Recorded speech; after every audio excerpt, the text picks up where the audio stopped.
Hello friends, welcome to my channel. आज हम बात करने वाले हैं रोल्टा कंपनी के बारे में। और मैं बता दूं, ये स्टॉक मेरे पास है, मैं होल्ड करता हूँ। और वो कितने टाइम से है, क्या है, उसकी स्टोरी में बताने वाला हूँ। अभी कितना प्राइस चल रहा है और मैंने कब बाय किया था, ये सारी डिटेल मैं आपको देने वाला हूँ। ठीक है। तो ये ऑलरेडी पेनी स्टॉक बन गया है और उससे पहले उसका क्या प्राइस हुआ करता था जब मैंने बाय किया, फिर उसके बाद उसमें क्या मूवमेंट आया, सारी चीज़ें मैं आपको यहाँ पे डिटेल में देने वाला हूँ। ठीक है। तो पहले इसका विकिपीडिया देख लेते हैं, जो यहाँ पे डिटेल अवेलेबल है। तो इसके बारे में थोड़ा यहाँ पे डिटेल देख लेंगे और उसके बाद वेबसाइट देख लेंगे, फिर उसके बाद उसके शेयर के बारे में बात करेंगे।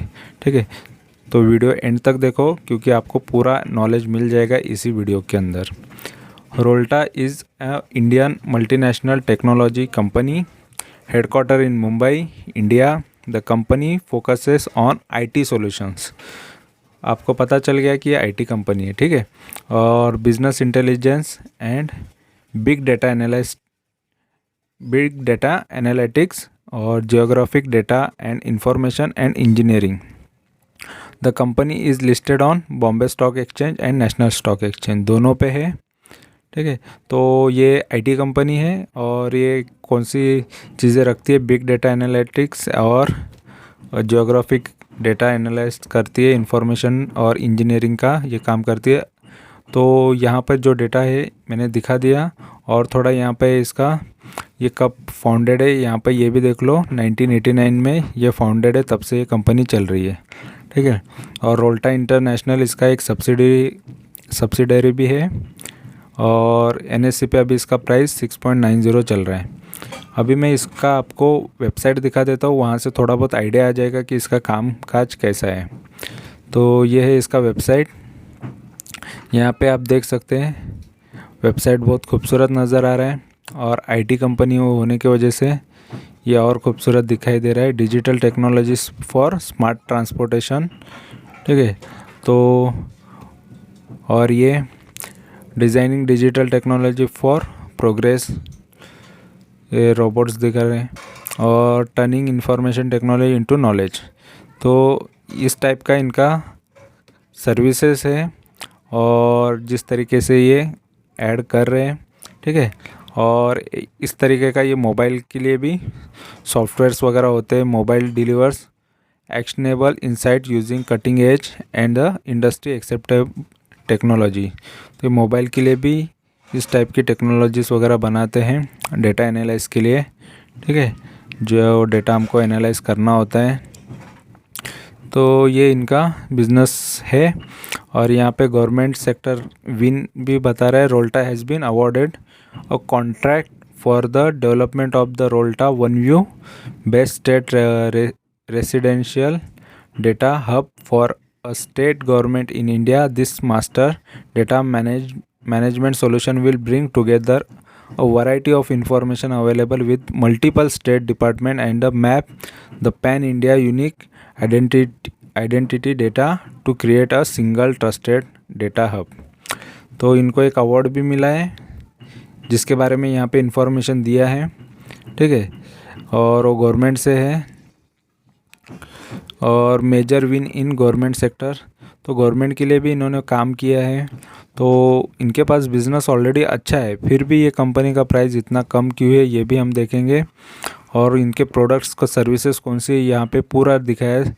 Smart city solution, big by BI and big data analyst और फाइनेंशियल एनालिस्ट, ई गवर्नेंस, बहुत सारे ये काम करते हैं। इंटरप्राइज एप्लीकेशंस, बहुत वर्किंग तो इनका बहुत है। ठीक है। रोल्टा 3D एनालिसिस, तो और ये सर्विसेज हैं। बिजनेस कोचिंग या यहाँ पे कंसल्टिंग, बहुत सारी चीज़ें करते हैं। डिफेंस के लिए भी करते हैं ये काम। ठीक है। डिफेंस और government infra, natural resources, oil and gas, chemical, तो इनकी इंडस्ट्रीज़ है जिनके लिए काम करते हैं। बैंकिंग है, रिटेल है, हेल्थ केयर है। बिज़नेस तो इनका इन सभी सेक्टर्स के लिए, इंडस्ट्रीज़ के लिए ये करती है। बट इनका ये हालत क्यों हुआ है, कैसे है, बाकी सारी चीज़ें हम देखेंगे। ठीक है। तो देखते हैं इसके शेयर कैसा है। यहाँ मनी कंट्रोल पे हम इसका शेयर देखेंगे रोल्टा इंडिया लिमिटेड के बारे में, ठीक है। NSE BSE दोनों पर है, कंप्यूटर सॉफ्टवेयर सेक्टर में आता ही है, और 6.85 यहाँ पे प्राइस बता रहा है मनी कंट्रोल पे, ठीक है। और यहाँ पे देखो वो 11 फरवरी का ये डेटा है, जहाँ पर 6.70 का इसने लो मारा था और 6.95 का हाई मारा था। और इसका जो 52 वीक लो है वो 3 रुपये 15 पैसा है, और हाई है इसका 10 रुपये 5 पैसा, जो इसका पूरा 1 साल का हाई है, ठीक है। तो वहाँ से ये अभी भी आधे भाव पे मिल रहा है या कम हो गया है। और अभी इसमें शॉर्ट एनालिसिस में देखते हैं तो 2 स्ट्रेंथ है, 7 वीकनेसेस है, 2 अपॉर्चुनिटी है, 2 थ्रेट है। तो स्ट्रेंथ 2 है, तो कौन सी स्ट्रेंथ है? Company able to generate net cash, improving net cash flow, तो कैश फ्लो कंपनी में अच्छा है ऐसा बता रहा है। और वीकनेसेस में क्या बता रहा है? Declining in net profit with a falling profit margin, profit margin तो कम हो रहा है क्वार्टर ऑन क्वार्टर, और नेट प्रॉफिट भी कम हो रहा है, ठीक है। और अपॉर्चुनिटी क्या बता रहा है? Highest recovery from 52 week low से इसने हाईएस्ट रिकवरी किया है, फास्ट रिकवरी किया है, तो ये एक अच्छी चीज़ बता रहा है। D growth in revenue, profit and operating profit margin in recent, जो भी रिसेंट का रिजल्ट है उसके अंदर ये डी ग्रोथ दिखाए रेवेन्यू के अंदर, तो सेल्स ख़राब है, प्रॉफिट ख़राब है, सारी चीज़ें यहाँ पे ये इस वजह से ये थ्रेट में बता रहा है, डर बता रहा है कंपनी में कौन सा है, ठीक है। और इसका ओवरव्यू देखेंगे तो 113 करोड़ की कंपनी है ये, मार्केट कैपिटल इसका, और वॉल्यूम इसका कितना ट्रेड हुआ है ये बता रहा है। बाकी डिटेल यहाँ पे डिविडेंड तो नहीं दे सकती, ऑलरेडी लॉस में है, और 10 रुपये का फेस वैल्यू है। बाकी और भी डिटेल यहाँ पे नहीं दिखाई देगा। बुक वैल्यू माइनस में है, मतलब इसका मोस्ट ऑफ चीज़ें असेट बैलेंस शीट वगैरह ख़राब होगा तो ही ये सारी चीज़ें ख़राब नज़र आती है। और अर्निंग पर शेयर भी, EPS भी ख़राब ही है, ठीक है। तो सारी चीज़ें यहाँ पे नेगेटिव ही ख़राबी नज़र आ रही है ओवरव्यू में। और यहाँ पर इसका 1 साल का चार्ट में दिखा देता हूँ, एडवांस चार्ट। तो चार्ट वाइज ये कैसा है, ठीक है। तो यहाँ पर इसका प्राइस स्टार्ट होता है 1 साल में 4 रुपये 10 पैसे से, और हाई बनाता है ये 10 रुपये 5 पैसे का। तो 4 से 10 हो जाता है ये कब?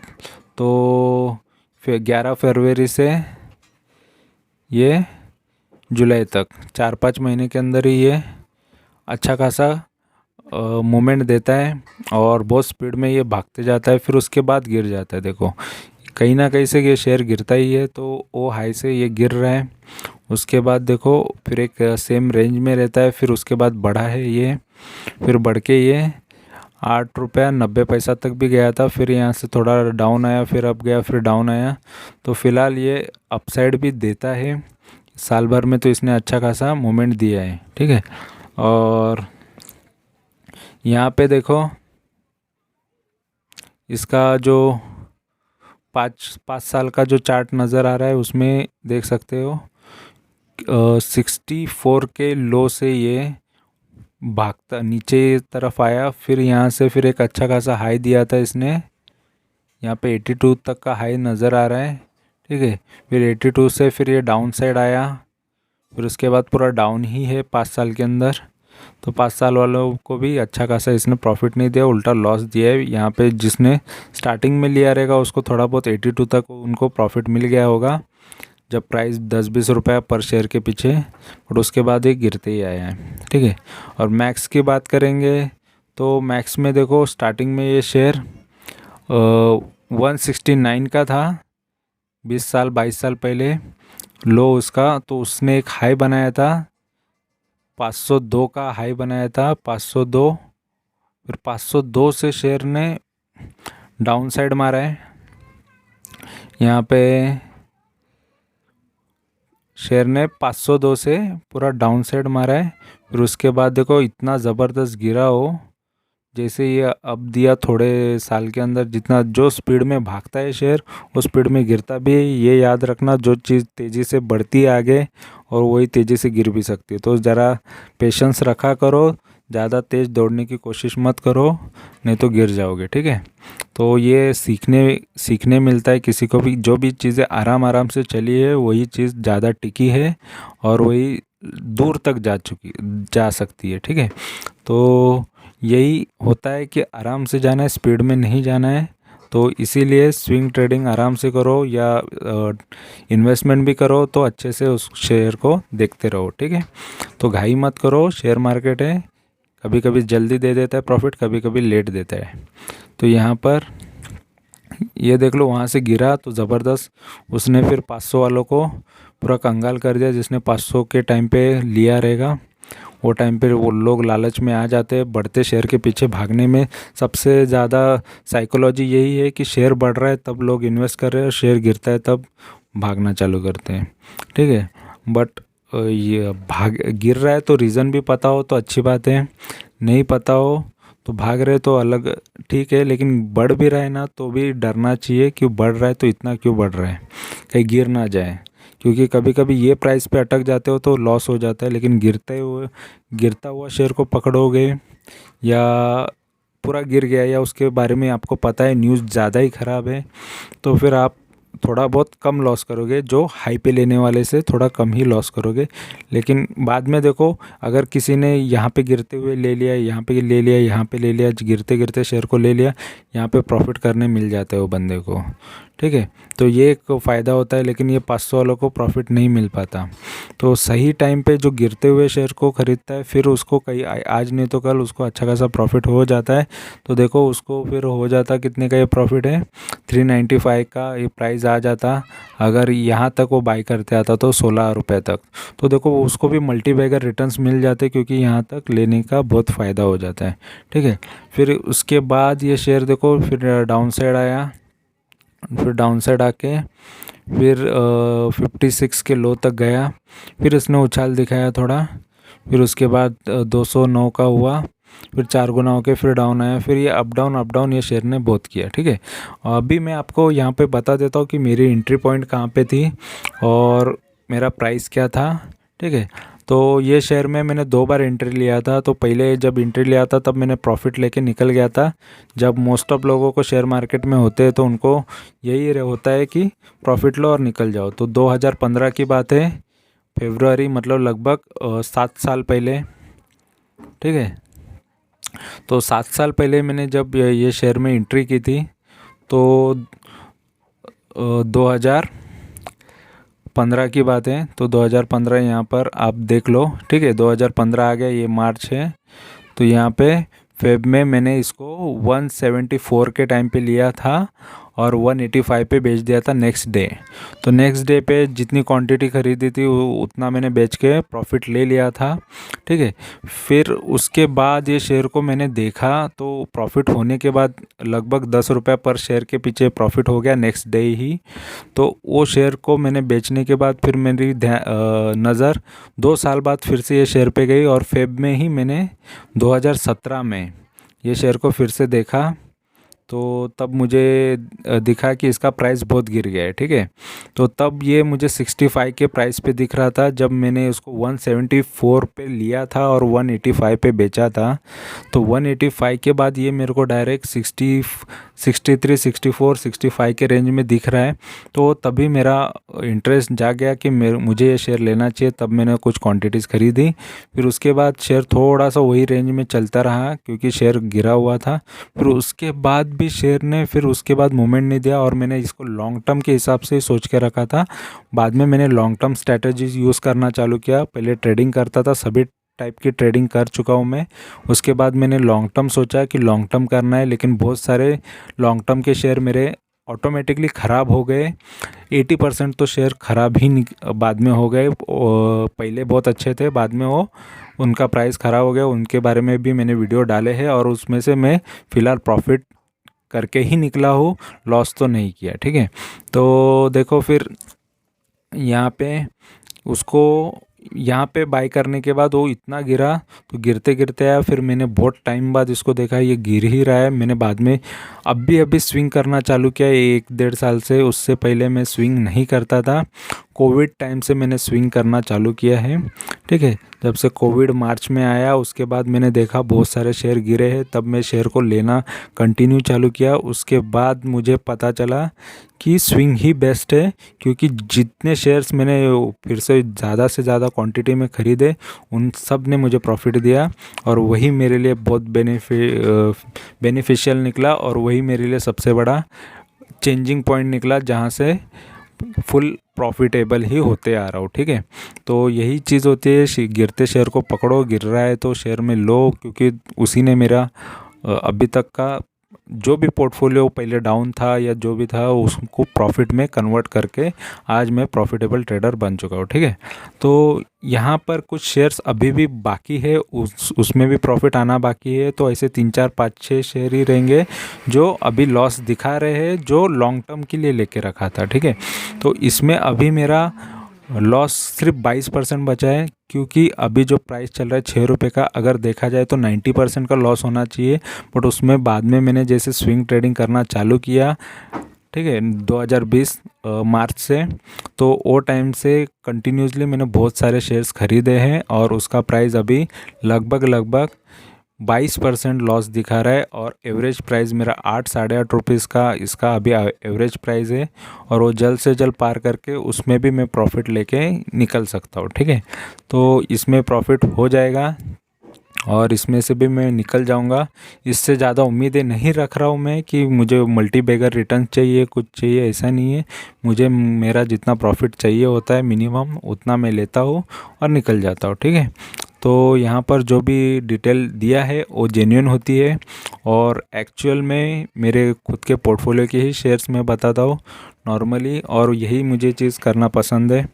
ठीक है, और बहुत सारे ऐसे लोग होते हैं जो बहुत सारे शेयर्स बताते हैं लेकिन खुद का उनका इन्वेस्टमेंट उसमें नहीं होता। ठीक है, तो कोशिश यही करूँगा कि जो भी मेरे पास शेयर है वही मैं चीज़ें बताऊँ और उसी के बारे में डिटेल दूँ, और रियल और फैक्ट डिटेल दूँ। ठीक है, जो मैं कमाऊँगा तो भी आप ही कमा पाओगे, नहीं तो अगर मैं ही नहीं कमाऊँगा तो आप कहाँ से कमाओगे। ठीक है, तो यहाँ पे 1 वीक का प्राइस परफॉर्मेंस देख लो। 1 वीक का नेगेटिव रिटर्न है, 1 मंथ का भी 11% का नेगेटिव रिटर्न है, 11 साढ़े 3 मंथ में इसने अच्छा खासा प्रॉफिट दिया है 35-36% का।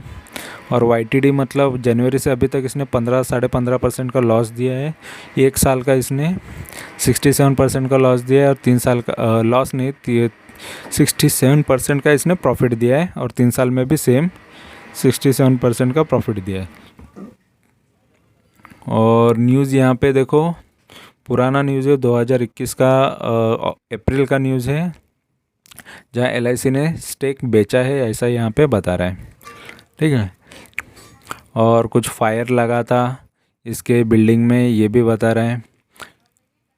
ठीक है, ऑफिस में, और इसका नेट से वो पुरानी सारी न्यूज़ें हैं, नई न्यूज़ कोई है नहीं इसमें। ठीक है, और यहाँ पर थोड़ा इसका हम फाइनेंशियल देख लेते हैं।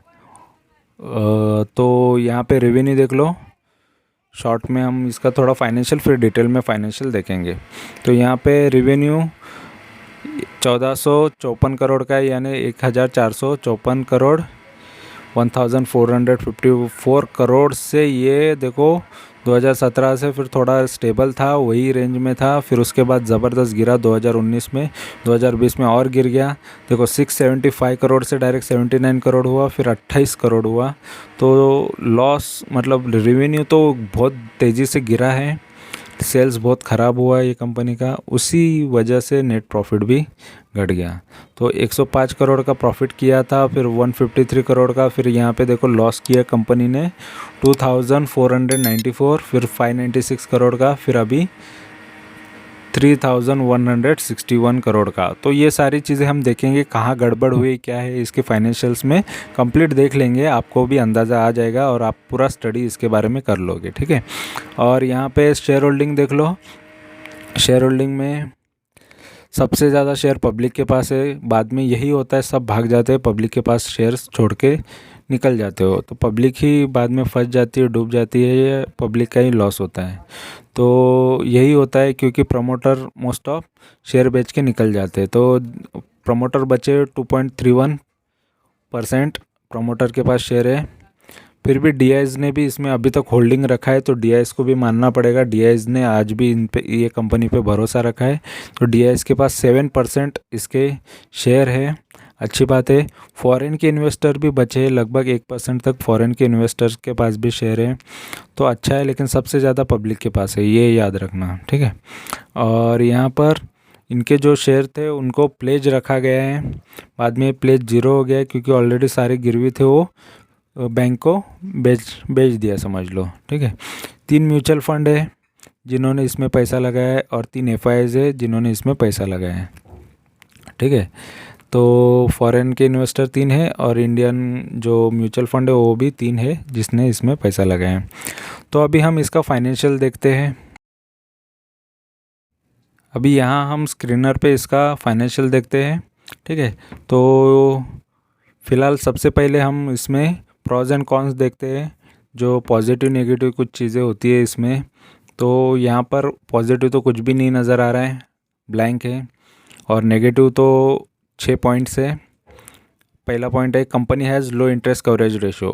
लो इंटरेस्ट कवरेज रेशो जो नए लोग हैं उनको नहीं पता होगा, तो मैं यहाँ पे फिर से वो एक्सप्लेन कर दूंगा। जो मेरे कंटिन्यू वीडियो देखते हैं उनको ये पता हो चल गया होगा, ठीक है। और the company has deliver a poor sales growth of 24% का।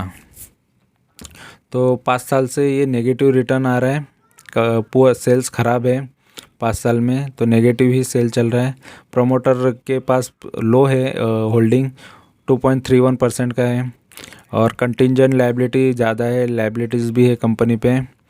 कंटिंजेंट लायबिलिटी इतना है 1132 करोड़ का। और डेटर्स डे देखो इंक्रीज़ हुए हैं, जो 90 दिन में पैसा दिया करते थे उनको अभी 142 डेज़ लग रहे पैसा देने के लिए इनको रिटर्न, ठीक है। मतलब जो इनका सेल हुआ उसका पैसा।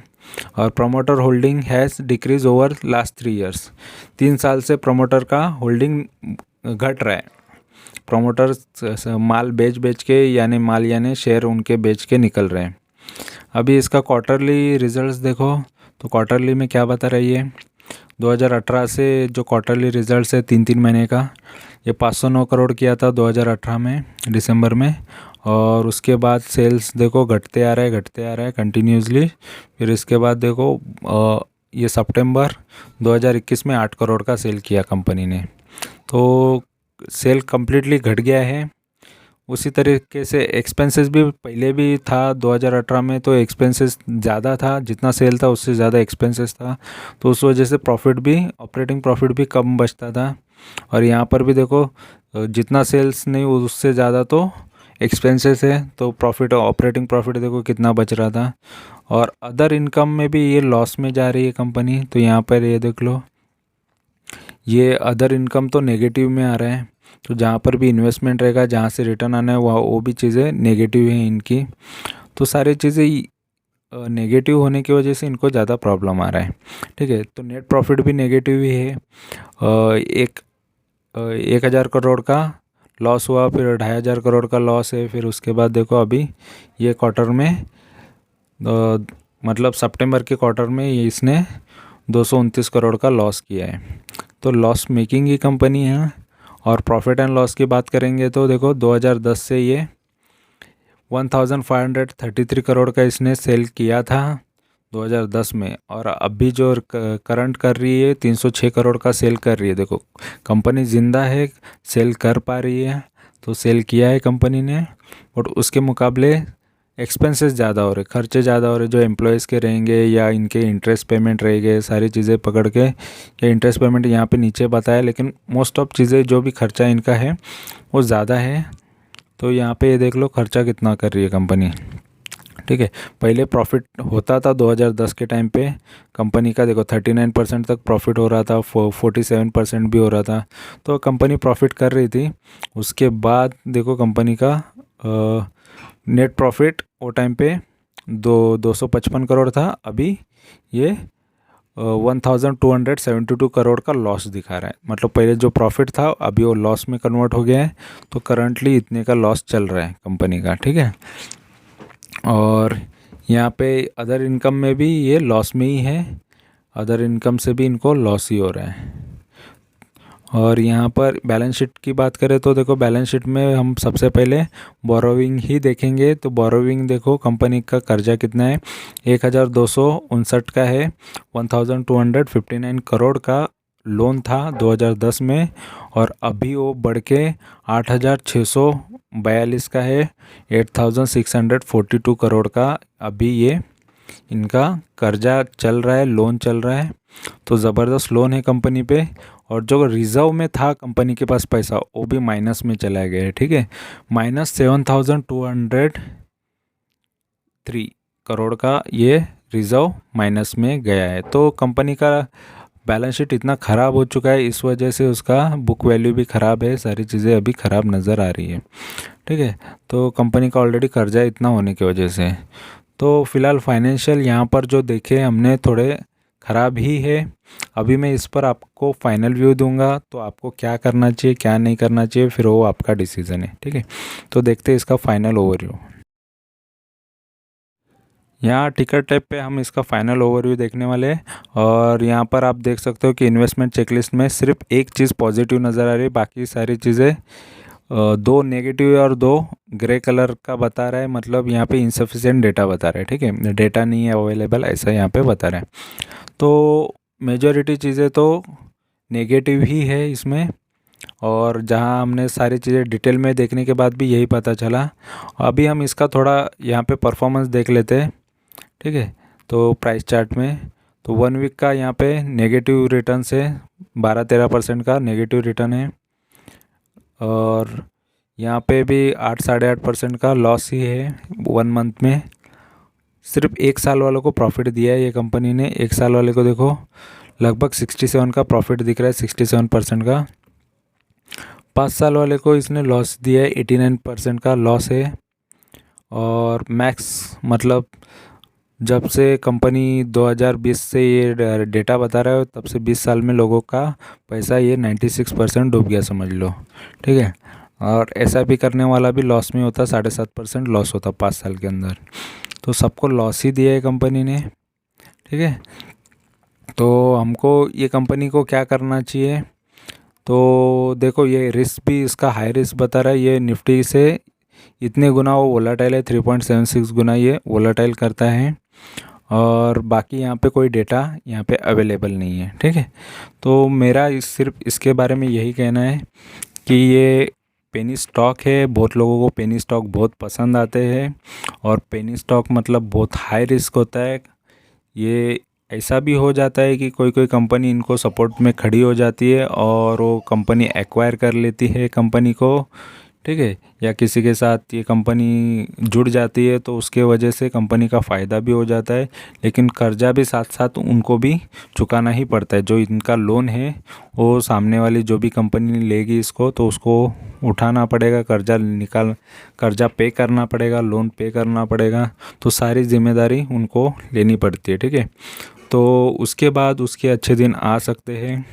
तो बाकी डिटेल वो आगे पता चलेगी कि उसमें क्या होगा क्या नहीं होगा। फ़िलहाल तो इसके बारे में अभी कोई गुड न्यूज़ है नहीं, ठीक है, जिससे कुछ अच्छा हो जाए।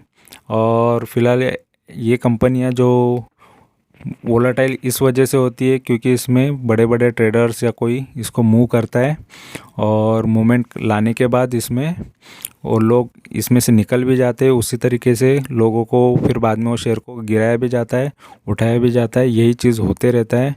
तो फिलहाल ये कुछ दिन बाद शायद कुछ ना कुछ पॉजिटिव आए, तो ये फिर से पॉजिटिव में थोड़ा बहुत तो 10 का हाई मारा है उससे थोड़ा ऊपर जाए, तो उसमें से मुझे निकलने का मौका भी मिल जाएगा। फ़िलहाल अभी 8-8.5 का जो प्राइस चल रहा है, तो उसमें से और थोड़ा बढ़ने के बाद तो इसमें से मैं इजीली निकल सकता हूँ।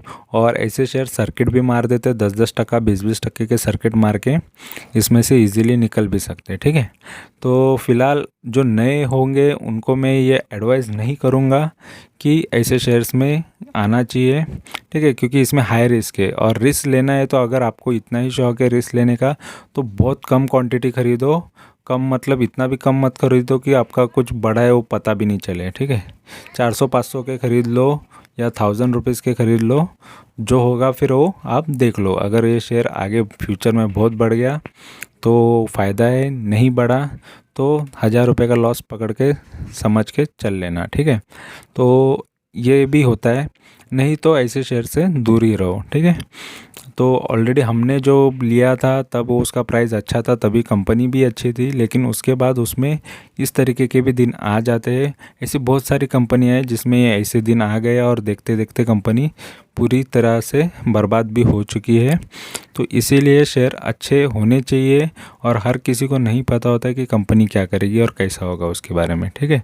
तो सिर्फ आपको स्टडी करते रहना पड़ता है, देखते रहना पड़ता है, और ऑलरेडी अभी मैं पूरे शेयर के बारे में अच्छे से स्टडी करता हूँ, देखता हूँ, और तभी वो शेयर बताता हूँ।